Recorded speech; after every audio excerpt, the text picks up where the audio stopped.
Welcome to this workshop on stress-free playing, becoming a more fearless, confident, resilient performer.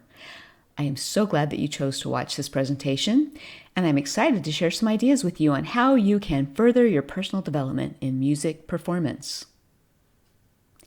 Can you think of a time when you had a performance that felt awesome, engaging, and musically moving? This is the state of flow that we as musicians strive for. Wouldn't it be great to feel that every time we perform, that our playing reflects our preparation and our abilities? The opposite, of course, is the feeling of choking under pressure, of the inhibitions that can be associated with public performance of any kind, whether music or test taking or public speaking or even sports. I first discovered the choking under pressure as a youth in a particularly memorable recital performance. I was the teacher's star piano student and was feeling pretty confident. I performed frequently, accompanying the school jazz band and show choir, community musical theater, and more. Well, things were going quite well during that recital until that first mistake. My muscles tightened, my heart raced, my mind went blank, and then occupied itself with trying to figure out why I had made that mistake. And then the next mistake occurred. From there, it snowballed into a miserable experience for all. Probably much more for me than anyone else, but my fight or flight response kicked in and I was ready to run away and never return. I hope you have never felt that way. But if you have, I'd love to give you some hope and encouragement that you too can change. I began an active search for how to perform without stress, without those physical, mental, and psychological responses, and feeling great engagement with my music, finding focus and flow. After numerous workshops, courses, books on overcoming performance anxiety, and an intensive study of research on sports psychology and the latest exciting advances in growth mindset and neuroplasticity, I would love to share with you what I have found works for me and works for many others out there who experience performance anxiety in music performance, as well as a variety of other types of performance. There are so many exciting ways this knowledge can help you. So what is stress? Well, stress can be defined as the degree to which you feel overwhelmed or unable to cope as a result of pressures that are unmanageable. Performance anxiety is a fear about one's ability to perform a specific task. Well, let's first look at what happens when we get under pressure to perform well. The stress response includes three areas: physical, mental, and psychological. So physically, our muscles contract, they tighten. It is really difficult to play like that, unless, of course, you've been practicing that way, and then it's still really difficult. Don't practice that way either. Muscles contract, respiration changes, light, shallow breathing, not enough oxygen to the brain then. Our blood pressure increases, our senses are enhanced, we hear every detail of everything, and then our non-essential processes go offline. When you feel those butterflies in the stomach, that's actually your digestive system, which is non-essential at that moment, going offline. So mentally, our brain speeds up. It literally does. The brain waves change. Our attention shifts, and we begin overthinking. Too much attention to physical function. Psychologically, of course, dread, anxiety, panic, a terrible way to perform. Not fun at all. But not all performance anxiety is bad, though. It can cause us to work harder and prepare smarter, as well as give energy to our performance. It can increase focus and help us enter a state of flow. Without it, we can be bored and more mechanical, which might show up in our disengagement and lack of connection with the music. We want to develop the skills that help us find our own individual zone of optimal functioning. It's a balance. So in this presentation today, we'll be discussing activation strategies that will help us develop a stress-free yet energized performance ability. We will talk about confidence and trust, a pre-performance routine, mental quiet, focus and flow, and mental resilience. Confidence and trust. And Dweck's seminal book, Mindset, The New Psychology of Success, discusses two mindsets: The fixed mindset is one that accepts the idea of predetermined abilities, aptitudes, and talents that can only be proven or not. Read over those for a minute and see if any of those sound familiar to you. It's basically that we are fixed, we can't change. We are good or bad. A growth mindset, though, is one that believes that traits like these are not fixed, but can be cultivated, learned, and changed. Read over those. See if any of those sound familiar to you. Challenges help me grow. Failure is an opportunity to grow. It's all about growth and change. We have hope and confidence that we can change. Most people have a combination of both. See where you're at. See where you want to go with this. So with a growth mindset, we can focus on success and we can learn from our mistakes in a positive way. We can literally change our habits of thinking as well as performing. Well, even if you don't feel you have a growth mindset currently, you can change. So the great news for all of us is this. It turns out that you can teach an old dog new tricks. People used to think that the adult brain was set and couldn't be changed very much. Neuroscientists, with the advent of functional magnetic resonance imaging, have found that the brain constantly regenerates itself and has the ability to create new neural pathways. It can actually rewire itself for change at any age. Neural pathways connect different areas of the brain. Each pathway is associated with a particular action. Every time we think, feel, or do something, we strengthen this pathway. Habits are well-traveled pathways. Our brain wants to take the easy path and do what has become a habit. New thoughts carve new pathways. Repetition of the thought strengthens the pathways. Old pathways get used less, and then they weaken and fall away. So this is true of thoughts and actions, such as playing correct notes, good phrasing, certainly thoughts, as in positive thinking. And this is why good thoughts and correct playing should be done enough to create good habits. Interestingly enough as well, scientists have found that even mental practice or imagery also fires neurons as if we had actually done it. They've seen brain activity in the areas of the brain that control muscle movement even if the muscles actually aren't moving. Well, this puts everything into perspective that follows in this presentation. It puts it in a larger context, and we can have the confidence that these things physically change the brain. It really does work. It can make all the difference. These things will work for you too. And you can change. You have a growth mindset now, right? So how can this understanding help us become better performers? Well, first, make sure that when you practice, you establish good habits so that you can be successful and develop confidence in your preparation. Well, let's talk briefly about what this might look like. So, deliberate practice, practicing with intention. Very different than mindless repetition, which a lot of people fall prey to, especially if you feel like, I just don't have much time to do this. You sit down, you just want to run through something, and then there you go. You're done. You practiced, right? You knew that E flat really was an E. Next time you'll get it right, right? No, it doesn't work that way. Practice makes permanent. How you practice is what will happen in a performance. So if you define a goal for yourself, and if you break something down into smaller elements that you can repeat successfully, because again, practice makes permanent, you will be much more successful in your practice. So you can also envision the result. So you've broken it down, you have a little section you're working on, envision what you want it to sound like. Know what you want it to sound like, intention. And then mentally perform it. Hear yourself in your mind do it, but don't actually depress the keys. As we said before, it really does work in your brain as if you've done it. So we're going to mentally perform, and then we physically perform that spot, that section. We've envisioned, we mentally gone through it. We're now ready for success. Do it, and then evaluate the result. Note the successes, anything that you thought went well, no matter how small.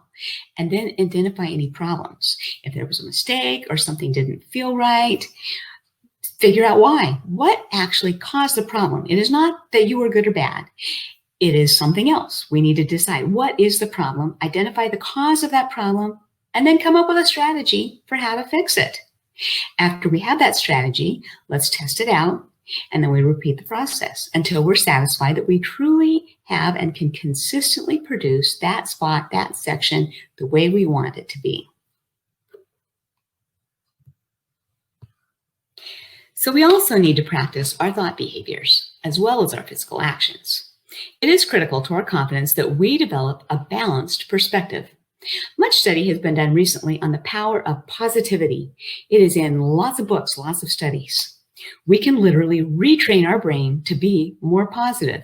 Since, of course, we're developing our growth mindset now, and we know about neuroplasticity, we can make it a habit to reframe negative thoughts into more positive ones. You will develop the habit of thinking more positively if you just think positively. For instance, as soon as a negative thought enters your mind, stop, note it without judgment or criticality, and then turn it into something positive. Think something different. It's amazing how quickly we can actually rewire our brains to have a more positive outlook by just practicing positive statements in our mind. As we reframe our thinking from negativity to positivity, we need to work on silencing the inner critic as well. Often we say things to ourselves that we would never say to someone else. Would you really tell someone, "You idiot, why can't you ever play a hymn without mistakes? You're terrible at this." Well, it's not so hard to tell ourselves that though, is it? How about reframing our thinking? How about changing it to something non-judgmental and encouraging and constructive? It might sound more like, "Good try on that hymn today. I really like the fact that you helped the congregation breathe really well through the phrases. There were some interesting alternate harmonies today, though. I guess I'll look at why that happened. Maybe I could practice the pedal line at measure 6 to 7, where the jump is not always landed on correctly. I know it will go much better the next time." Sounds a little phony? Well, the more you practice reframing your thoughts in a more positive way, the more it becomes a habit to do so, and you will soon catch yourself always being your best proponent rather than your own worst heckler. The old neural pathways of negative judgmental thinking can lessen when used less often, and the new neural pathways created by the new positive thoughts are developed. It can truly become a habit to think more positively. The most important point is that you don't judge yourself, good or bad. It diverts your valuable attention from important aspects of performance to things that you can't control. When Thomas Edison was asked how he kept trying to invent the light bulb, although he had failed 10,000 times, he said, "I don't understand. It takes 10,000 experiments to invent a light bulb." He didn't see his tries as failures, but as an opportunity to learn how to be successful. He didn't let others' perceived judgments count. He just kept learning and working at it. Don't worry about what others think of you. Let it go. In reality, it's the fear of external judgment that is inhibiting. People will always have an opinion. They're entitled to it, but don't give more weight to their opinion than the trust that you are developing in your own strengths, progress, and improvements. Focus on what you are happy with about yourself. Don't look externally for your self-worth, bad or good. When you look to others' comments to define your sense of self, you give them all the power. When someone gives you negative or no feedback at all, though, let it go. Don't discount helpful comments. Just use your new growth mindset to see how it can help your skill development. But don't let it define your sense of self, which is the fixed mindset way of looking at things. As much as we want the positive comments as well, don't let them define you either, or you're going to continue to seek that in the future and only feel good when they do give you positive feedback. Really, all that matters is how you feel about you. Keep a growth mindset and don't worry about what you think that someone else thinks. Chances are they aren't even thinking about your imperfections. Most people are cheering you on in life. However, life's too short to worry about external opinions. Build your own self-confidence as you're learning in today's presentation. Practice self-love and acceptance and lots of mindfulness. So let's look at some specific confidence-building techniques. One that I really like is to just prepare well in advance for any possible situation. Try to get your music well in advance. Obviously, this is not always important. Sometimes we're given music at the last minute and we have to deal with it. However, we can ask for it in advance. We can try to encourage that we get it in advance and at least work on it as soon as we do have it. We can break difficult music down into manageable chunks. Start the hardest parts first, maybe the last part first. It always gives you confidence if you've done that. By the time you get to that spot, it's not scary anymore when you're in an actual live performance situation. Create a schedule for yourself. You can also learn seasonal music early. You know that Christmas is coming every single year. Prepare for it in advance. Also, practice performing in increasingly difficult situations. I always practice recitals many times before performing them, even with the clothes I will wear, because you never know when clothing difficulties you might encounter. Have a dress rehearsal. I always run through every aspect of the performance, walking out, putting my music on the stand, centering, performing the concert, bowing. Even if I'm all by myself doing it, I still practice it. If you can't recreate it entirely on location, mental run-throughs, again, every detail, are really helpful too. And in fact, you should be doing them in addition anyway. You'll feel a lot more confident and you'll set yourself up for success if you run through it many times physically and mentally. Here's another confidence builder. After every practice, write 3 things down, or at least go over them in your mind.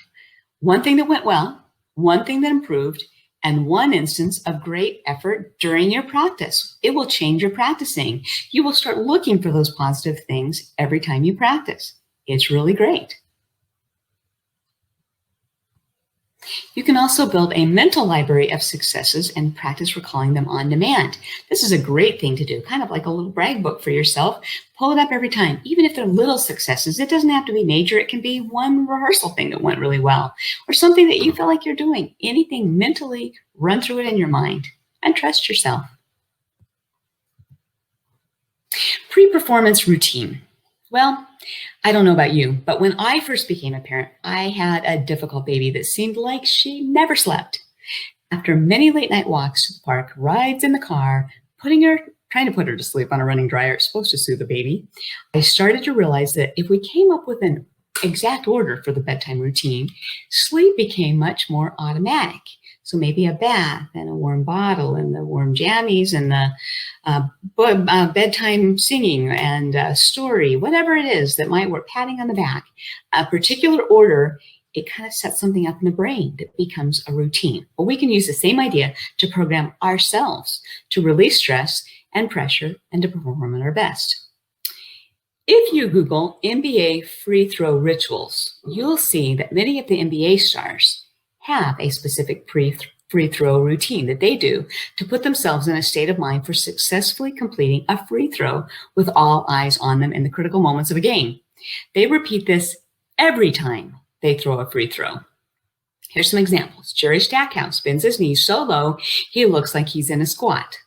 Steve Nash takes several imaginary shots before getting the ball. He licks the tips of his fingers and then uses them to comb back his hair before attempting the shot. Alonzo Mourning's free throw routine includes tapping his wristband to his chin, then to his forehead. Jason Nash blows a kiss to his family before free throw as a way to tell them he's thinking of them. You could try that one if you'd like before performing hymns. Sacrament meeting, I'm really kidding, don't do that. But you can watch these NBA free throw rituals on YouTube, and it's fascinating. It's really fun to watch. Well, as musicians, we can utilize this idea, but probably not with the blowing the kiss to our congregation before we play the sacrament hymn. Instead, let's talk about some things that we can do. So here's a pre-performance routine called centering that has been used by many professional musicians and is outlined by Dr. Noah Kageyama in his course, Bulletproof Musician. He's a music performance psychology instructor at Juilliard School of Music. As a side note, I highly encourage you to visit his performance anxiety blog and sign up for his free email newsletters on performance anxiety. His website is listed in the resource section of your handout. So let's talk about some of these centering ideas. So make it a routine. Actually follow an order. And you can make it what you want, but here is an outline of one. Identify a focal point. That can be middle C, it can be a piston, it can be something that you can look at every single time to start engaging your mind in what you're about to do and get it free of the distractions around you. Next is form a clear intention. This intention should be kind of like a mindfulness or yoga mantra, something that you want to have happen, although say it in the now. So say it in the present, like I play effortlessly, or I play engaging music, or I breathe with my music. Something that you want to have happen, say it like it's now. Breathe mindfully. Now let's talk about breathing mindfully just a little bit. I really want you to practice this with me. So right now, breathing mindfully means to breathe with your diaphragm.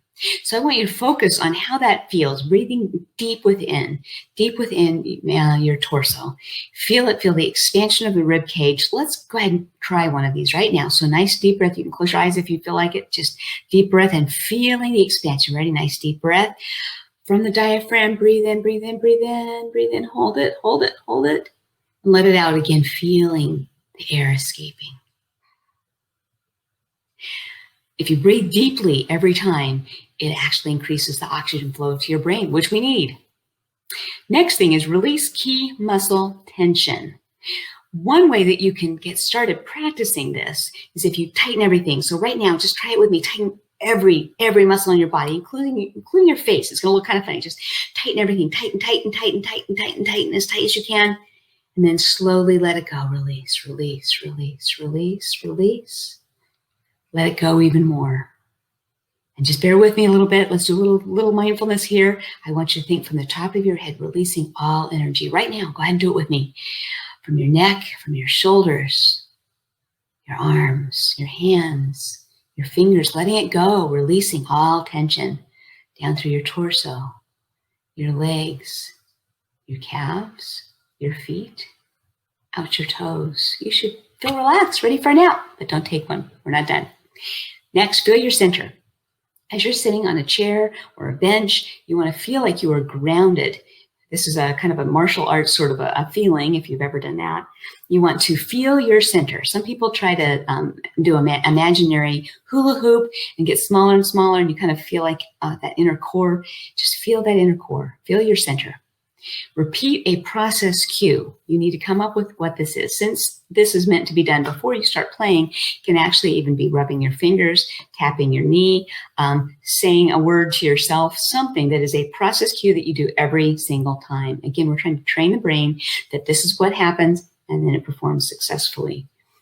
The last thing we do is commit and direct our energy. So we're going to feel it all bundled up inside. Just bundle up every bit of energy that you have everywhere from all extremities, all into the center. Let it burst out through the top of your head, out to your audience, your congregation, your listeners. Now, are you really going to want to sit and do this 10-minute type of thing every time? No, you do need to do basic training and practice it every day and every time you sit down, and you can actually get it to where it's really, really fast, maybe a second or two. It really can happen. So practice doing that, basic training, practice it. Don't wait till you're trying to do it and it's very distracting. But if it becomes automatic and a habit for success, like an NBA free throw routine, it will help you. Practice it, simulation training, and just practice it live at some time, and then practice with some adversity going on. We'll talk about that in a minute. So another important aspect of stress-free playing is to develop mental quiet. So you can imagine creating a still pond in your mind. Breathe deeply, as we said. Practice mindfulness. Mindfulness has really just, it's become the byword in psychology in all different areas, behavioral psychology, cognitive behavioral therapy, all kinds of things. Mindfulness. If you don't know about it, look it up on YouTube. There's clips of it. There's apps to do mindfulness. There's lots of websites that talk about it. Really, really great thing to practice. It helps you to focus on the here and the now, as opposed to worry. It helps still your inner critic. And then practice the things that we've talked about, relaxing and releasing tension, breathing mindfully, running through things mentally, preparation. Focus and flow. Have you ever been excited to capture just that right picture on your phone camera, only to discover that it was already filled to capacity with other videos and pictures? Well, just like memory and storage on our phones or our computers, we do have a fixed amount of attentional capacity as well. We need to watch where it goes so that we have the right attention for what is needed, not on extraneous things. Task relevance. So just like maybe an adjustable flashlight beam, our attentional width can be broad or narrow. We can focus on just the notes coming up on the page, narrow, or we can focus on the choir director, the choir, and how our accompaniment fits into that, wide. We also have an attentional direction as well. We can focus on how our fingers feel on the keys, internal focus, or the person in the back row of the audience that is clipping their fingernails. Yes, that actually did happen to me one time in a performance. That is external. We need to be aware of these ways that our attention can be diverted and to make sure that it is on the most task relevant areas. Probably not the fingernail clipping audience member, but probably on the choir director or on our music and how it feels and sounds. Above all, we must keep our attention on task relevant areas and not let it wander to the mistakes we just made. The tricky section coming up, what we will be making for lunch, the class will be teaching in an hour, or berating ourselves. Even saying positive things can distract your attention from the task at hand. Keep your attention on the music. So let's talk about the characteristics of the flow state. Have you ever felt so immersed in your music that you lost all sense of time and felt at one with the music? Or have you been in maybe a brainstorming meeting and just felt the ideas were coming at you? Well, that is flow. Itzhak Perlman, famous violinist, once performed through an earthquake. When asked afterward how he was able to do this, he asked, well, what earthquake? That is the flow state. So how can we achieve it more consistently? Let's define it. So it can be defined as the optimal state of consciousness where we feel our best and perform our best. Complete concentration on the task, clarity of goals, transformation of time. The experience is rewarding. It feels effortless and at ease. We lose all sense of ourselves. So let's talk about how this works, because we all want to achieve that, but how do we get it? Well, it all comes down to neurobiology. Psychology today defines the physical process that occurs causing this state. Flow is the product of profound changes in standard brain function. In that state, our brainwaves move from the fast-moving beta wave of normal wake consciousness down to the far slower borderline between alpha and theta waves. The prefrontal cortex, which is responsible for the executive function of the body and houses most of our higher cognitive function, actually goes quiet. That part of our brain is the inner critic, that voice of doubt and disparagement. In the flow state, this area is deactivated, so we're far less critical and far more courageous. During flow, the brain floods our system with 5 different chemicals. All are pleasure-inducing, performance-enhancing chemicals with considerable impacts on creativity. That's great. How do we get that, though? Well, one way that Dr. Noah Kageyama suggests is to keep your attention on the music.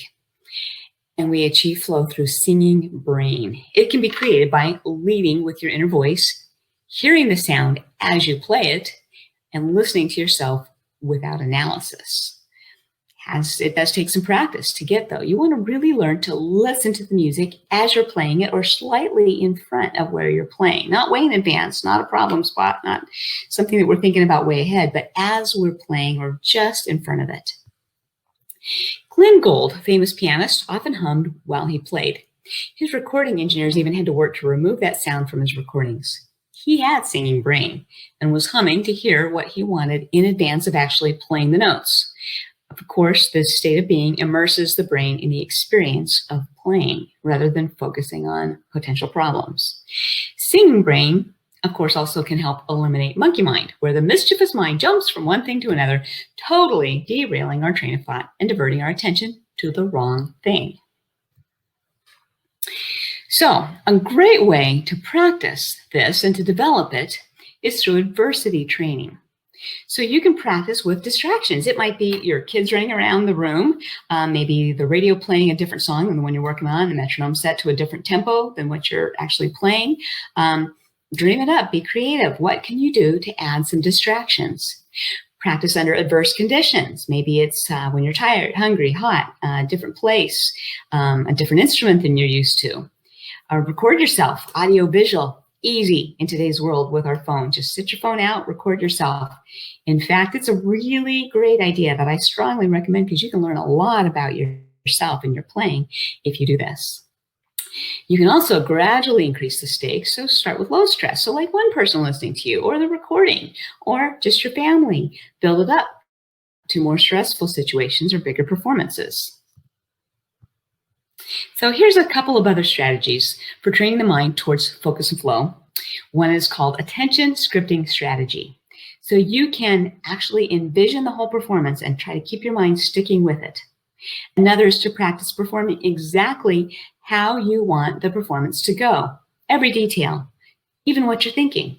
So your arrival at the place that you're going to play, your waiting, what you're going to be thinking about when you're waiting, your setup, what you're going to think about while you're setting up, putting your music on the stand, sitting at the organ, performing, what you'll do after, everything that you'll do. Repeat it until you're comfortable and you can go through it. It becomes less unnerving when you're actually in a performance. Another method is attention control training.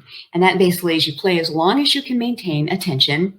And then when your mind wanders, don't be judgmental, but let it come back gently to where you need to be and keep going. You might stop and just see what happened. Maybe you can recreate that in your mind and then not do that the next time. Not let your mind wander. See if you can go longer and longer each time.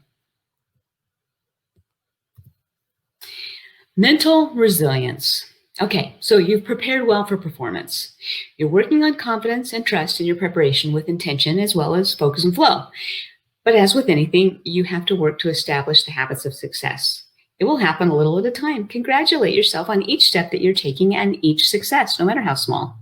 You'll find that over time, you will feel less and less stress and more confidence. But yet, mistakes can still happen, especially as you're learning.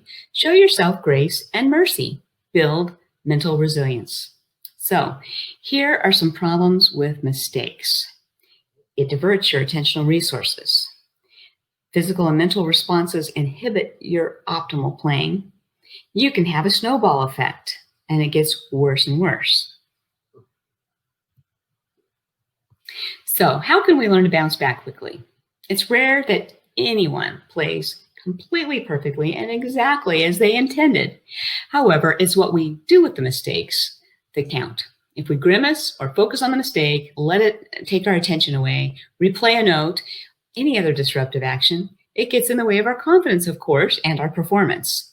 I am always amazed at the world-class figure skaters who fall on the ice during an Olympic performance and then get up and finish the routine as if nothing had happened.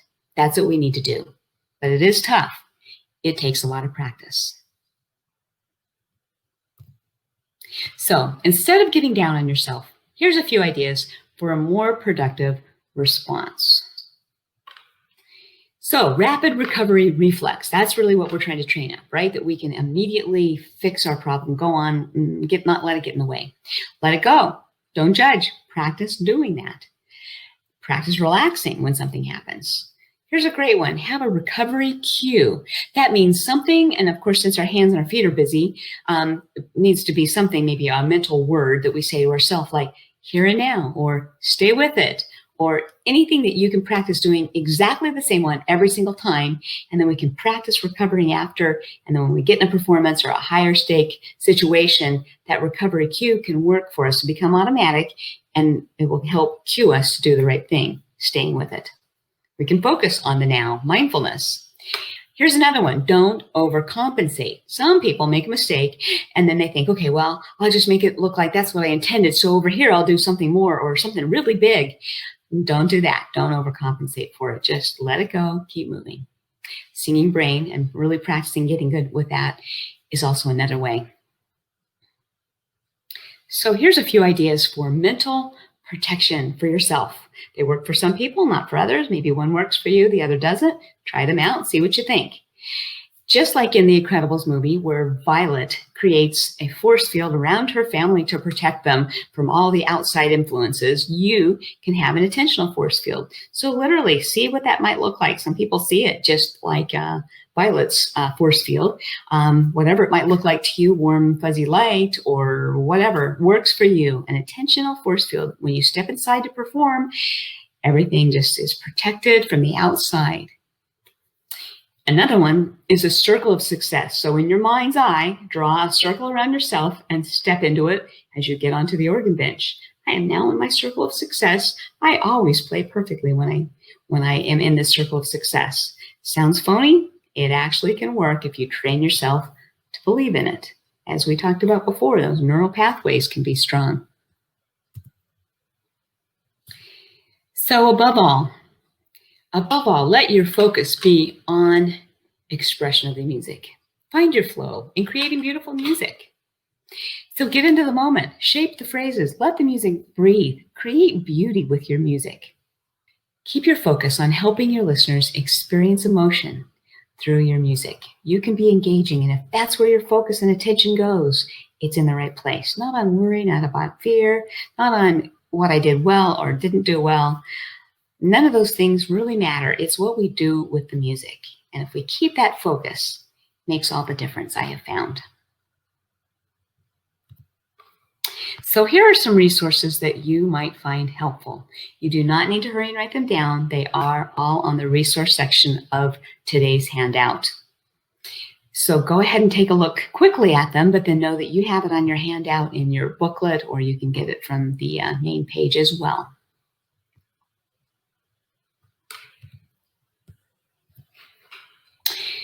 So with practice and effort, you really can be successful in developing the skills needed to experience stress-free playing. So I told you about one of my early experiences playing. I was horrified. Boy, that inner critic was really working for me. And so fast forward years later of working through a lot of these concepts and these skills. As I said, I played for a number of different, very high-stress situations. I do a lot of performing in recitals. I'll just share really quickly with you one little positive experience I had last year. I was performing some recitals for about 5 days it's about a week in Belgium and the Netherlands. And I was performing in the Netherlands one night, and then I needed to go on to the next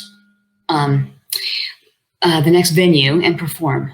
What happened when I did that is I actually got into some traffic and I couldn't get there in time. I got there right before it started, only to find out that the beautiful art walk in as big as Basilica, big cathedral, where I needed to perform, had two big organs. One was a French classic and one was a German Baroque organ.